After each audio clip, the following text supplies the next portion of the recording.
Film Critics is back, and today we're joined again by the one and only Virag Vida, the most elegant and professional international journalist in Hollywood. Virag, thank you so much for joining again.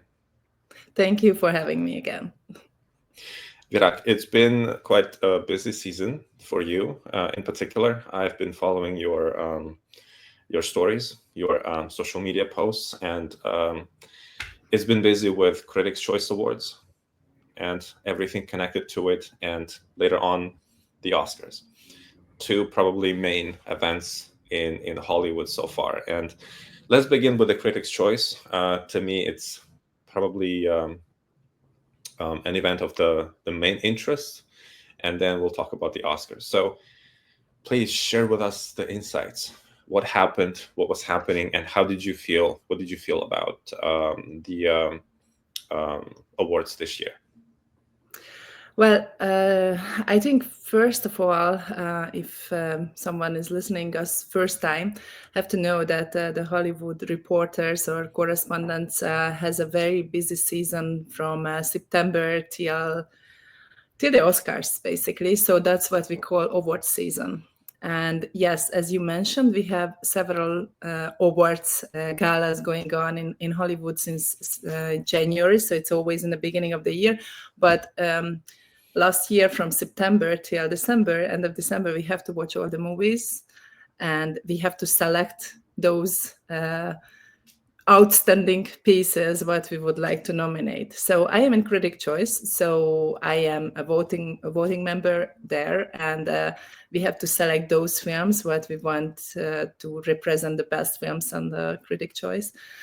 But other colleagues in the academies, even the Television Academy, in the Emmys, or even in the Oscars, and the Film Academy, Motion Pictures Academy, they do the same work what we doing. So actually, this season started with the Golden Globes in January, and then continued with the Critic Choice Awards. But there were several other very important award shows, like the BAFTA, or like every different association had their different award shows. Like, for example, the editors has some, and I also attended one of the editors award show is just coming. It's going to be next week.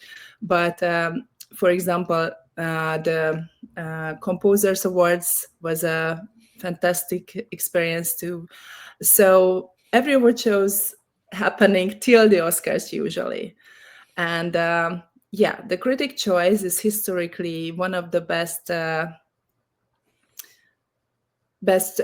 gala what says what's going on in the Oscars. So if we ever voting on the best pictures, probably that's gonna be the best pictures and best picture in the Oscars, and it happened this year too. Wow. Well, first off, thank you for such an in-depth insight, and I can hear that something busy is going on behind the scenes. Probably someone is filming a movie, action film. Hope you hear that. I mean, oh yeah. That's what I'm saying. Probably okay. Brad Pitt is filming an action scene. Yeah, maybe. Yeah, so just a street noise. Yeah. So the Critics' Choice this year. How did you feel? What did you feel about the nominees and the winners? And if you could share with us some insights, you've definitely discussed something with your colleagues at the Critics' Choice Awards, their expectations, maybe their criticism of the films this year. Mm-hmm. Well, I think this year we were also very good at to project what's gonna going on the Oscars. As I mentioned, the main category, the Best Picture, what was the winner was the Honora, and also in the Critic Choice, the winner was the Honora, and in Best Actor on the Critic Choice was Adrien Brody. He won the awards, and same in the Oscars, like Zoe Saldana, who got the Best Supporting Actress, and also Kieran Culkin, who got the Best Supporting Actor, and he won the Oscars for the same role. So I think this is what we are very proud of, that the critics usually really predicting, I think that's the word for it, the main award show, what is the Oscars. So the critic choice is a little different what everything else, because in the Emmys and in the Oscars, the members are filmmakers mostly, and in the critic choice, as the name says, only critics are voting. So we are not filmmakers, or maybe some of them involved in some level, but that's not the main path for everyone. Everybody is like a journalist, and we got selected by that when we applied. Actually, we got invited, but most of the people has to apply to part of it, and it's a very strict process to get into the critic choice associations. So everybody has to be a serious writer or a broadcaster, or working on the journalist level, high level. So anyways, it means that probably when we're selecting movies, we see them with the different glasses as the Oscars or the Emmys members.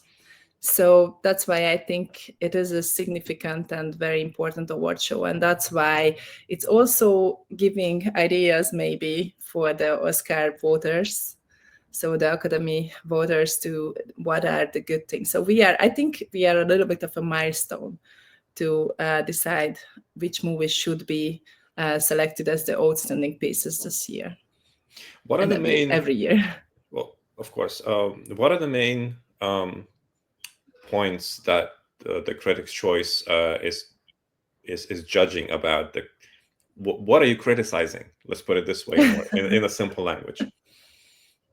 Generally, honestly, I don't like the word criticizing. So I like better when we say that we're giving a review, because I don't believe, personally, I don't believe that there are only good or bad films. I believe that every film has good and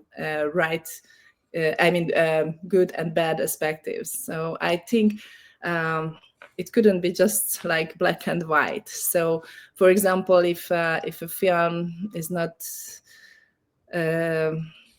bestly directed, but directed in the best way, but it could be the CGI or the vision could be the best what I ever seen in the whole season. So that's why I love that we have different categories. For example, the Nosferatu this year got an award, but not in the main categories. And also, so it's a very compact, complex. So the film is complexity, as we know, and we have to see every different segments. So we are not audience; we are just sitting there and watching, and we feel that, oh, this was good. It was a good film, or it was a bad film, or I didn't like it, or I did like it. But we actually has to see every different parts of it. We have to see how did they directed the movie. We have to see how was the visual effects in it. We have to see how was the music fit with the movie, and did it lift it up or push it down. And we have to see totally different angles. So when we are sitting to the movie theater, we are actually working. We are not just enjoying the movies like the audiences. We discuss it after it. So after we have these parties, what everybody thinks, oh, it's so fancy, but it's also about that we are discussing what we've seen and we sharing opinions of it, but not just like, as I said, that, oh, it was good or not. We actually talking about the director. We actually talking about the visuality of the film. We're talking about every little part. So I think that's why it's important to enjoy a movie with colleagues and going for all of these screenings. Definitely. What are the main categories that you focus on when you deliver your reviews? If you don't like the word, I would say constructive criticism. What do you focus on? This season it was special for us because the Brutalist movie, what was one of the lead in nominees competition, it was a Hungarian story about a Hungarian man. So it was about a Hungarian immigrant in America and architect Laszlo Toth, and it portrayed by Adrian Brody. And also the film was shot in Hungary, and also what was especially special for Hungarians, because we had an Oscar nominees in the best editing category. So a very talented Hungarian editor, David Jancsó, was nominated for this award. Mm-hmm. And that's why I was focused more when I was doing my coverage during the Oscars. I was focused more on this category, obviously. But for everyone else, I think it's always the main categories. What is in the end of the Oscars is the Best Picture. That's the absolute winner who wins that category. But also, the Best Actor, Best Actress, Best Supporting Actor, Best Supporting Actress. These are the main categories what everybody loves to watch, and everybody's excited that we're going to win the category this year. And so I talk to colleagues, and I know that we who working here, like international correspondents for our countries, everybody's trying to focus on those nominees who has some connection with their own countries. So, for example, the international films is that's why it's a very important category for us. So the foreign language films. Well, that's great to know. Now I think that my next film I'll be filming in Hungary to win your support. But let's say it's just a film without a country, without anything.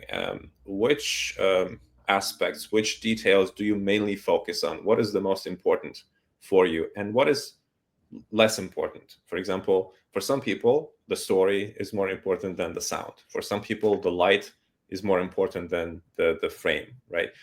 Which details do you focus on? Which red flags are red flags for you, and which are not? Well, definitely it has to have a strong story. So that's a very important thing. But again, it's a very complex art form, the film art, and just like in theater, it has a balance, and they are supporting each other. This got these parts, this departments like the sound, the visual effect, everything. So, but definitely the story is one of the most important, and it also depends what type of movie is that, because if it's an action movie, obviously the visual design is more important, and in this balancing thing, it's like that's gotten more, more attention from the audience, and if it needs to be perfect. And also if it's like a historical movie, the hair and makeup, what is also a big category in the award shows, it's very important, because it would be just would look cheap or fake if we couldn't get, even if it's a strong story, but the hair and makeup also could just ruin the whole movie if it's like not fit, and the sounds, it's never really the main part of it. So but I did see movie what was without the sound, it wouldn't be as good without the music. So actually, I think in that award ceremony, when what I attended for the music association, they told it on the stage that just try to watch a movie without music, and you will see, how does it look like. And it's true, and it's always it's a good reminder that every department's work are super important. For example, in the camera department, the focus pullers are very important, because if they ruin the focus, they have to shoot the scene again, and if they forget to shoot that again, because they just don't see in the small screen when they are shooting the movie, and it comes out when they're trying to edit the movie together, it's ruined the whole thing, because they couldn't go back and shoot it again. And it's just a tiny little technician work, in the whole picture. And also the editors, the the work what they're doing after when the film was already shot. This is super important. Some editors shared with me on their Oscar luncheon that they saved the movie. So they could save a movie with a good editing system, because it's just like, lots of raw material what they got, and basically they are the one who editing together everything and make it work and make it flow or make the story maybe. So it's always a different story. Yeah, absolutely. Let's talk about the gala, right? It was based on what I saw on your post, very classy, a little bit reserved this year. But if you could share with us a little bit of the insights from the behind the scenes. Yeah, so just to clarify, we are talking about the Critic Choice Gala. Yeah. What was wonderful, and behind the scenes, as a journalist, first of all, the location. The location is the Barker Hangar in Santa Monica, and I couldn't guess how many people were seated, but I think it was about 1,000.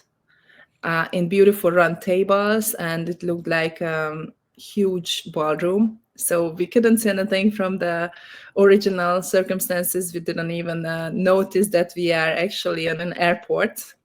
So it was just like very grandiose, and we are sitting with, actually they trying to mix the table seat and the seating, how you call it. So when you sit seated at the table, they are trying to make this plan like a mix up with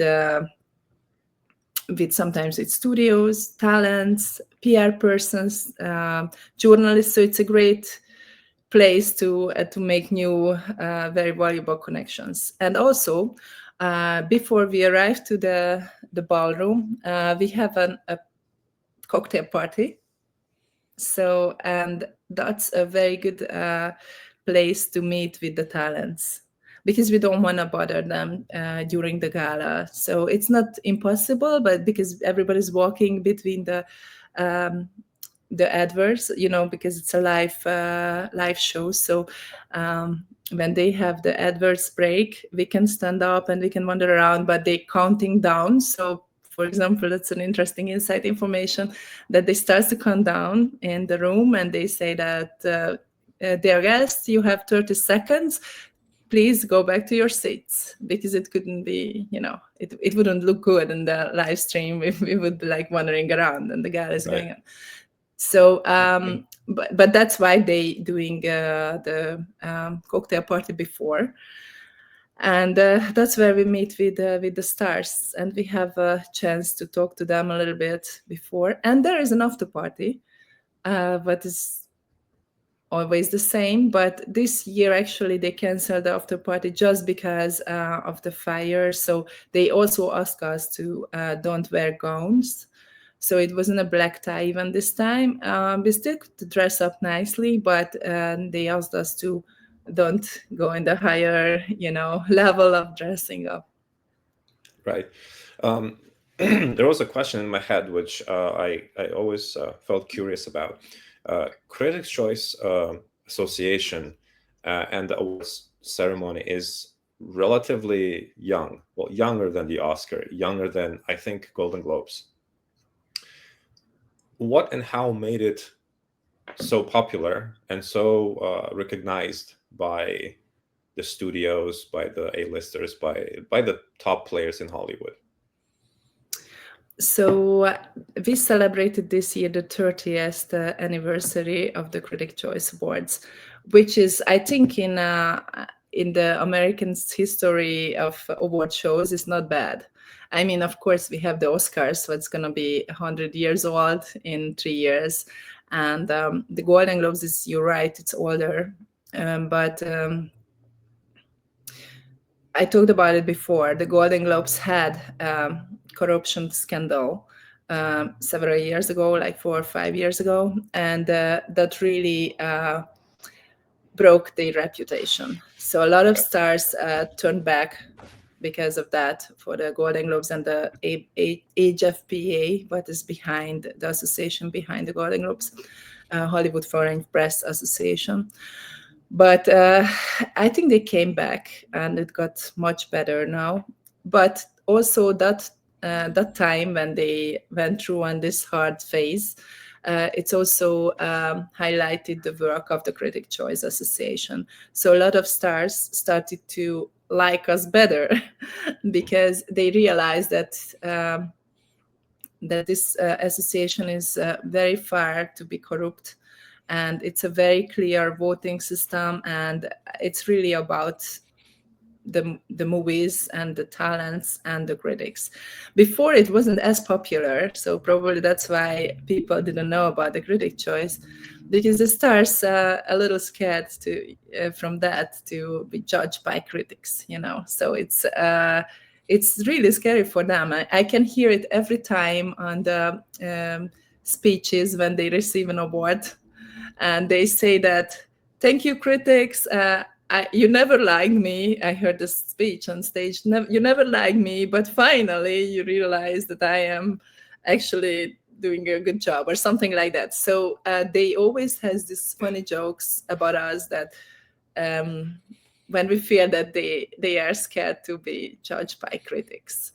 And they also has this thought generally that critics doesn't like actors and talents, and we always trying to find what's not good with them and why their job is not very good, and we always trying to find the bad things on their work, which I don't agree with, because I talk to my colleagues, we do love them, and we actually said when some of the role doesn't comes out very nicely. So we are also disappointed with them if something this film is not as good as we were expected. So it's not true, and we're not saying that it's a bad actor. No, we actually hoping and crossing our fingers that next time it's gonna be a better production. So and that's why actually in the Critic Choice we had this discussion and conversation about to change the name of the association, because Critics Choice doesn't sound as good. So maybe we should just name the award, and we would be behind, but still it would be nicer to having an award not named by Critic Choice, awards. And well, it's the discussion basically stopped, so I don't know what's going on, if it's happening in the future or not. I think it would be a great idea, but we don't know yet. Do you have any award names in mind? I have, but nobody looked really like it. I can share because it didn't go anywhere. So I thought, that it should be the Moon Awards, because the moon is that's my logic, that the moon is a planet what reflects the sun's shine, the sun's brightness, or how you call it. So I think that would really metaphorically describe our work, because we are the moon and the talents are the sun, and what they're doing, that's our reflection. So we're giving the reflections of that. So that's why I thought that Moon Award would be a very nice award for the Critic Choice, and it could be like a beautiful award, like a crystal ball award, and I think it would be nice. That really is a great idea. Well, if they don't pick it up, I'm sure that we'll create another film award show with you, and we'll have that, because it's a really, really cool story. Indeed, you transmit, you reflect that shine from them to the world, especially when there's no light. Exactly. So that's my idea. It's copyrighted. Beautiful. Wow. I mean, I already we had to actually we made we had to vote on some names, so we had to provide some name of new awards, and there were like fantastic ideas too, but that was my idea. So, and we voted, but it didn't go anywhere, honestly, unfortunately. However, I think it should be renamed, the award. Yeah, that makes sense. Well, I hear your message. To me, also, let's say I imagine myself winning Critics' Choice Awards, and winning Critics' Choice, Critics' Heart, I think it's also meaningful. It's not like, okay, I got an award, which is beautiful, but I won the critics, right? They're criticizing, they are helping me to grow. I take it this way. I'm not taking it negatively, like criticizing, and that is sort of meaningful as well. But I love the But moon idea. I love the moon idea. yes, it doesn't sound better that, oh, I won the Moon Awards this year, and what the critics gave me. Yeah, I yeah, think it's much better. absolutely. Well, I'm sure that the discussion will come back to the Moon Awards, and it will definitely place an impact. Let's talk about the Oscars. What is your impression of the Oscar this year? So I was lucky enough to have some questions from the host of the Oscars this year, Conan O'Brien, and I know that some people criticize his work, but I think he did a very good job. And it's it's not easy to be comedian, and not easy to actually be funny without scripted Scripted jokes, yeah. jokes. Yes, and yeah, sorry, it was just something going on, and I I don't know what was it. So yeah, so it wasn't very easy work what he did, and Jimmy Kimmel did a good job in the, I think, 2 years in a row. But we needed a refreshment, and I think his sarcastic, dry jokes really changed the atmosphere of the Oscars.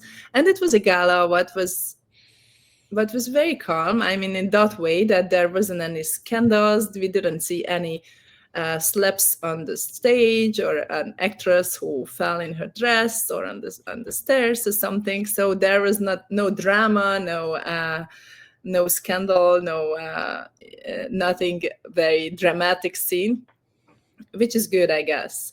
I mean, some people probably watching the Oscars waiting for some of these events, but it didn't happen this year.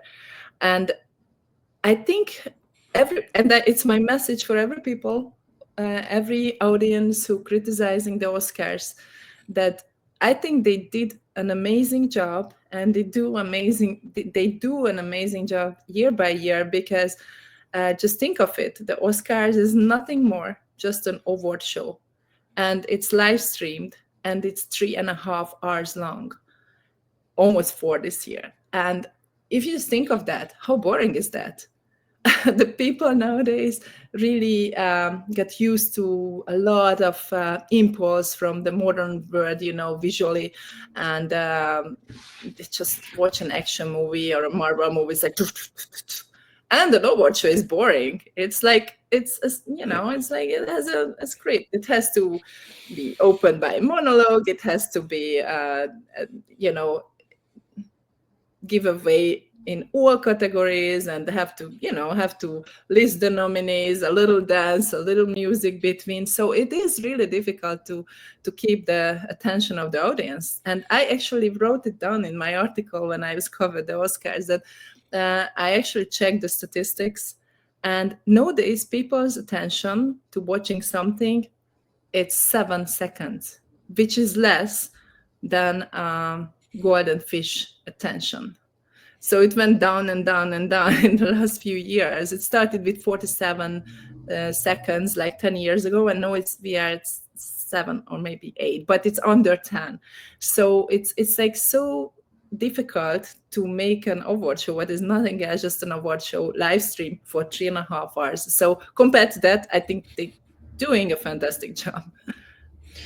Well, absolutely. It's live. First of all, it's not pre-recorded that you can always re-edit or we can fix some things. And quite a lot of people feel just like entitled. They don't appreciate Wi-Fi in the plane. So what can we tell about the Oscar, the 3 hour? It's extremely complex. Knowing a little bit of the television myself, but also it's not a simply popcorn movie. it's a celebration of the best chosen films this particular year, which qualified. And to me, also, it's the main PR event for these films. So if someone is looking for a Marvel film, they shouldn't be watching Oscars, because it's different. It's totally different. Yes, but actually, the people who are going into the movie theater to watch a Marvel movie, they are part of this game already, because we are voting for the best film. So that's what they choose in the film industry. So it's also part of the game to be an audience of the film in this film art. So that's why probably it's still going on, because. Everybody is watching movies. So maybe an award show is interesting for everyone, because if you want to know who's the best, I went to see like 10, 50 movies last year. And well, I'm curious if my favorite, what I really loved, it's going to do the Oscars or not. So I understand that why they still can keep going with it, but visually it's really difficult to keep the attention of the audience in the show. Well, definitely. Also, to your comment, if I may add, you are a journalist. You have your natural curiosity. Some people That's true. they go and watch Marvels because they like Captain America, or they simply have nothing else to do, right? So every story is different, and I wouldn't really guess that the majority are such an in-depth film lovers that they will be looking for details and who is going to win this year. It's just just maybe to relax from a difficult day. Yeah.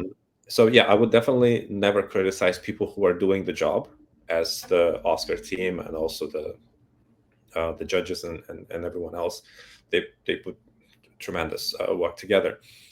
What I would wanted to mention to you, and I would love to hear your opinion. To me, since 2018-19, the competition at the Oscar feels that it becomes a little weaker. To me, when we had, for example, Joaquin Phoenix winning the Oscar for Joker, that year, those films, to me, they were probably one of the strongest competition ever. And since then, maybe also related to or impacted by COVID, but to me, the whole competition feels a little bit less strong. What is your perspective? I think you touched points, because it is COVID, and it is actor strike and writer strike, also both. So we've seen the whole tendency in movie making that the COVID really, dropped down the level of movie making, and because it was a very different circumstances, and all of those production what was already halfway ready, I mean halfway, half ready, then those production has to hold on and stop, and some of them didn't got the same finance after, or they have to start from the beginning, especially the financial parts, and it wasn't the same after that. So if you are a filmmaker, you are a movie maker, and how is it that when you are in the flow, you start to shoot a movie, you are already shot the half of the movie, and you have to stop, you forced to stop, and the finance is very unstable after, and you just don't feel after a year when you can continue the work with in different conditions. Maybe you just can't do the same movie what you actually started to make. So probably that's really was a big how can you say it, so it's really what you can feel on the movies, what made in COVID and just after the COVID. So everything changed after the COVID. Also, if you just remember, it was a huge strike in Hollywood for 8 months, started by the writers and the actors, and it also stopped a lot of productions, and the financial part of the movies changed, and I think this year was stronger. So we can see that that this year the movie industry is coming back. They found out new financial sources.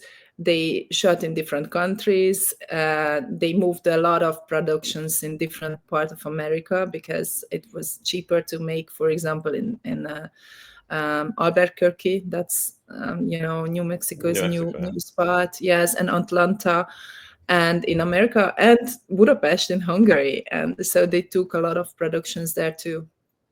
Keanu Reeves is just shooting a movie there, so I know because a lot of friend of mine is calling me if you can make me have a coffee with Keanu. So, anyways, it's a lot of productions moved to somewhere else, and Novi had tons. I mean, I never been as busy than in this award season because we had so many films and also, of course, a lot of TV shows. But we had so many productions this year, and it was actually we had a hard time to just select the shortlist. Just to decide who will be the nominees. And we had like fights and arguments with my colleagues that, oh, it should be in. And then they were like, they had another opinion. For example, I have my private list of those nominees but didn't get nominated this year, and I think it's a mistake. They should be in. So I think you're right, and it's coming back. Well, I'm glad to hear that it's coming back. Now that you mentioned the strikes, I would love to hear your perspective on those. Of what? If you don't, the strikes, strike? yeah, the writers Oh, and the actors, yeah. Yeah, so it was not just about day wages. It was mostly about the AI, and the AI. It is a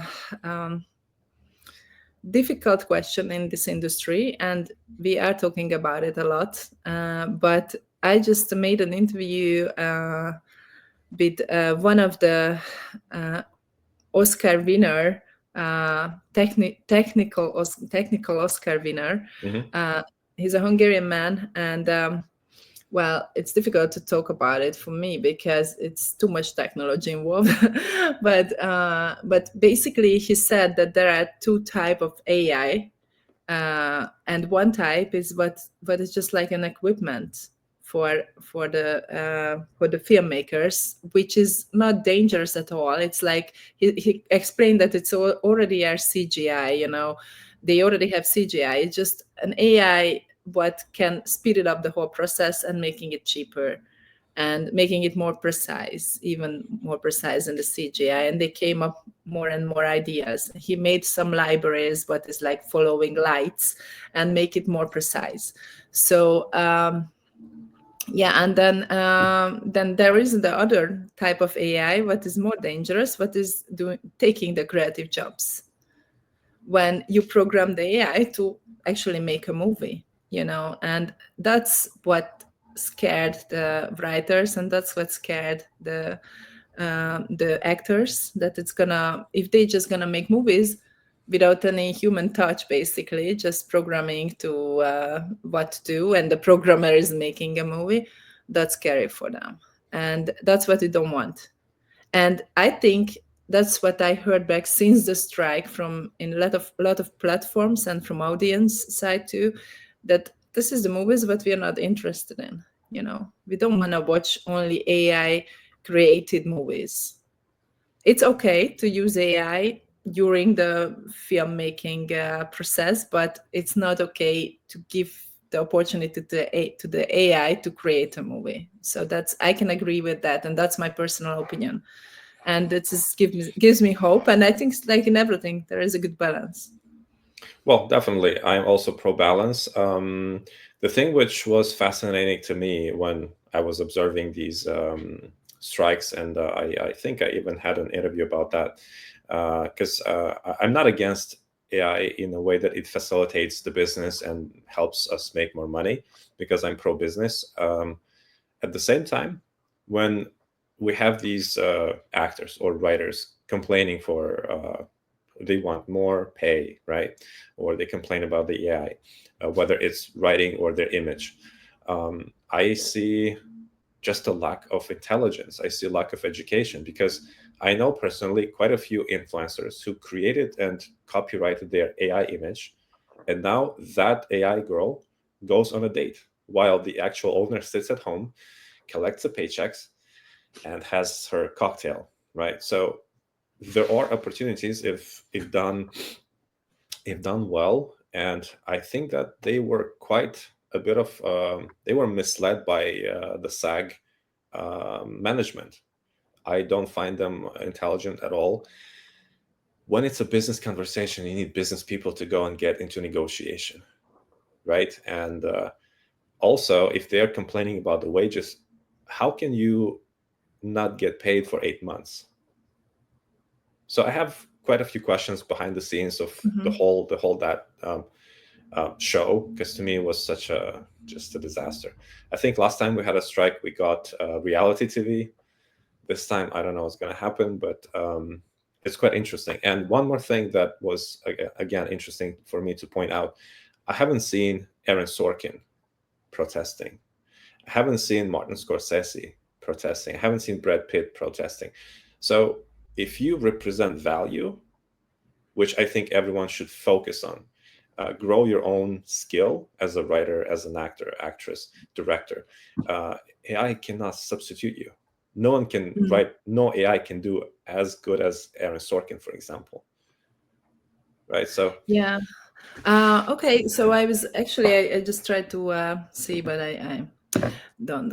So I remember that several stars, like really world famous celebrities, they was part of in the strike, but in a different way. So they didn't go to the streets, but they actually stopped working. And they I remember there was a rule for them that they're not going to supporting the actors and the strike. They're not going to go on red carpet, so they didn't do any public appearance at the time. But I understand your point, and it's true. For example, from a business angle, it does have a point, and I understand that. Maybe and you just made me think that maybe if they would make also like AI generated films, it could be good. Why not? So what means for me that the audience has to decide what they want to watch. So I just give you a sample. I don't like Marvel movies. I like romantic comedies or something. And it's my choice. And it could be the choice of the audience to choose an AI generated film or stay with the human generated films, And so if we live in a free world, it's both can be there. That's what I feel, and I wouldn't scared from there that they maybe it's gonna take the job from the actors or the writers, because maybe as an audience they always will have an audience, but we don't force the audience just to watch the human-made films or just to the AI generated films. It's a competition, and it could work like that, and we'll see which one the people likes better, right? So it could be a competition. Yeah, absolutely. And the competition is what helps us grow. And we'll see what the critics will say about AI-generated films. That's I'm curious to see what's going to happen then, because there was it's always growing. And I remember some years ago we had a drama about this, that the those content services like Netflix and HBO, they couldn't be on the competition because these are not TV shows. So on the TV, when we are judging TV shows, it couldn't be there because it's something different. And no, it's not a question anymore. So we have to move forward with modern words. So we couldn't do that. One thing what I would like to highlight, that if it's an AI generated films coming out, they have to say that it's an AI generated film. So we couldn't fake it. We couldn't just, betray the audience and say that, it's it's actually with Brad Pitt, but it's actually an AI generated film. So we couldn't say that, I think. So it has to be clear competition to say that this is an AI generated film. This is a human made film, and you can choose.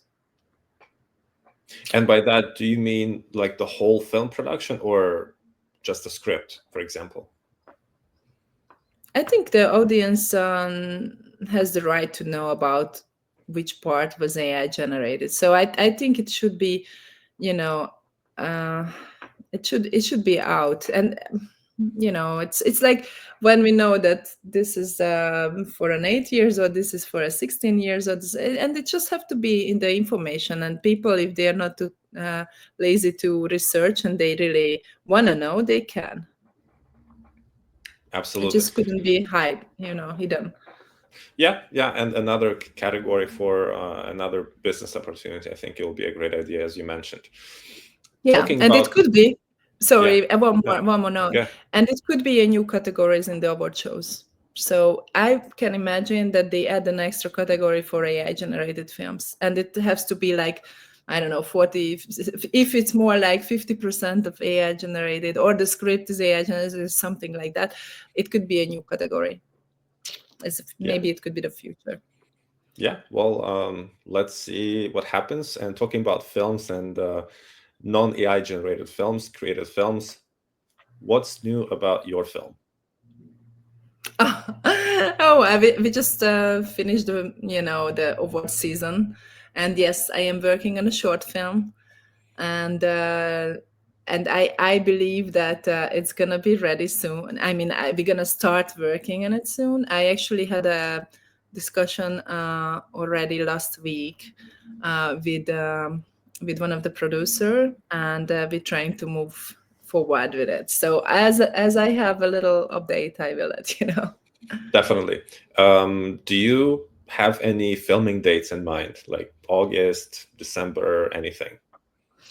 Well, the film has different seasons in it, as circumstances.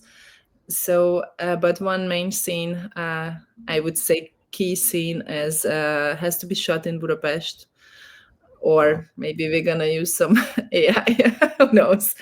But anyways, so we definitely have a scene what should be shot in Budapest in winter time in the Christmas market. So we might do it on a location, or we might do it in a studio, or we might using CGI or AI equipments. It's depend on the finance, of course, and also sometimes it really helps. For example, the CGI or studio or something, because you don't have to move the whole cast and crew to a different country, and it's only one scene and it's just a short film. So I still making the decision to shoot it in Budapest or shoot it in LA, but then we have to use some studios. Definitely. Well, probably that it's not going to look as it is in Budapest, but we have quite a few locations in California which do look like Europe. Solvang. Yeah. We have I think it's German village in Orange County. So maybe you could find something looking alike. Yeah, mostly it's inside in an apartment, so that's a good thing. What can be anywhere, and it could be shot in anywhere. But I think most authentically it shouldn't be shoot in Budapest, because the story is basically based in Budapest, and so it's there. Well, I'll be looking forward to your updates. Please update us right away as you have the news, and we'll be also happy to support and share the message of the film, its production Thank you. on our platform. Last question for today. Hungarian Film Festival. Do we have any news, any updates about the festival for this year? Yes, thank you for asking. We do have updates. Because of the fire, for a bit, the main organizer put it on hold for a bit, and they thought that maybe they are moving the event to the East Coast. But finally, they made a final decision, and it's going to stay in Los Angeles. So it's going to be in the beginning of November, just after, right after Halloween, and just right before the film market in Santa Monica. So it's gonna be November 2nd till the 4th. Oh, So that's nice. the update, and it's going to be even bigger than last year. So we started to already looking for nice locations, and we started to work on it. Right. And do you have any locations for the final event, like the one you invited me last year? Well, it's on the decision. A lot of people like the rooftop where we've been last year, Yeah. but we might change it. Yeah, but it's still on the decision, as I said, and I couldn't share more information about it. I understand completely. We'll be looking forward to your updates about the festival as well. What I was also thinking to offer you, I haven't seen anyone doing that yet, but if you and your organizing team would like, we could also organize like a little booth, podcast booth for the guests to record an episode Fantastic. on site, and Mhm. it'll be different from just the red carpet pictures, and then I think that would be a pretty cool idea, but I'll leave it up to Yeah. you. And Absolutely, it's a wonderful idea, and I'm gonna share with the team, and I'm sure that they will love it too. fantastic. We could also try. Well, we don't try. We make it happen. Live broadcast on our platform. So that's one of the options. But if not, a pre-recorded session with all the guests that you decide. More than happy to support. Yeah, it's a 3 days long festival with many wonderful days of screening and an opening ceremony and an award show and then the VIP party. So it's a lot of things is going on. So definitely we can find out the best way to report about it. Absolutely. Well, Virag, again, thank you very much for your time and coming today and sharing with us. We'll keep an eye on all your updates. We always keep an eye on your social media. Thank you for all your brilliant work, and can't wait to see you again soon. Thank you. And one more little details about this Hero Scares, that if you following me on social media, you've probably seen my wonderful dress, Yes. what is made by Kiki Wang, and she is a very well-known designer.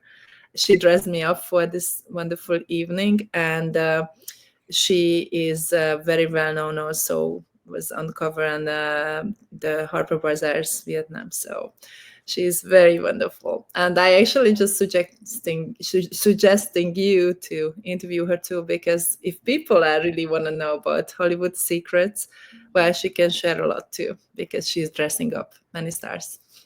Well, we're open to do that, and when we publish, we'll make sure to add a link or multiple links of hers, if you wish. I did notice that you had a very beautiful gown, but also, it's you who is making the gown shine. So I was like, is it the gown? And probably it's you. So, but definitely. We're sending the compliments to the designer. We'll add her information in description of this episode, and yeah, we'll be happy to have her on the show. Thank you so much again, and yeah, see you next time. Yes, thank you very much. Thank you.